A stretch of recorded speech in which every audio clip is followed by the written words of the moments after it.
পরীক্ষা নিরীক্ষার বিষয়গুলো কিভাবে নিশ্চিত করেন? আমরা সাধারণত মুখের ব্যাপারে আমরা তো একটা ক্লিনিক্যাল বা চোখের এক্সামিনেশন করে যেটা করি সেটা তো আছেই। তারপরে আমাদের অনেকটা ডিপেন্ড করতে হয় রেডিওলজিক্যাল ডায়াগনোসিস উপরে, যেটা হতে পারে সিটি স্ক্যান, যেটা হতে পারে প্লেন এক্স রে, যেটা হতে পারে ইন্ট্রাওরাল এক্স রে, 3-4 ধরনের এক্স রে, কখনো কখনো এমআরআই প্রয়োজন হয় টেম্পোরোম্যান্ডিবুলার জয়েন্টের ক্ষেত্রে।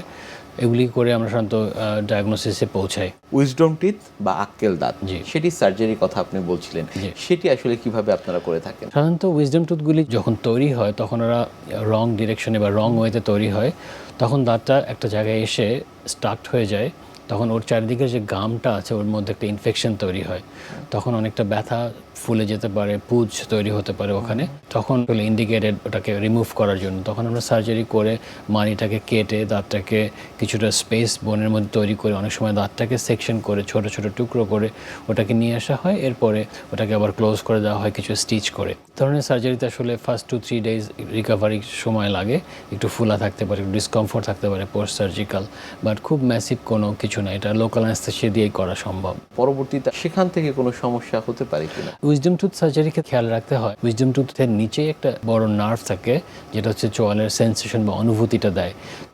এই টুথটা অনেক ক্ষেত্রেই হচ্ছে নার্ভের উপরে গ্রো করে, তো আমাদের যখন আমরা ডায়াগনোসিস করব আমাদের নার্ভটাকে লোকেট করতে হবে যে নার্ভটা কোথায় আছে, কারণ নার্ভটা যদি কোনো কারণে সার্জারি দিয়ে কেটে যায় বা ডিসকমফোর্ট হয়ে যায় তখন আসলে এটাকে রিপেয়ার করা difficult, it's a massive procedure.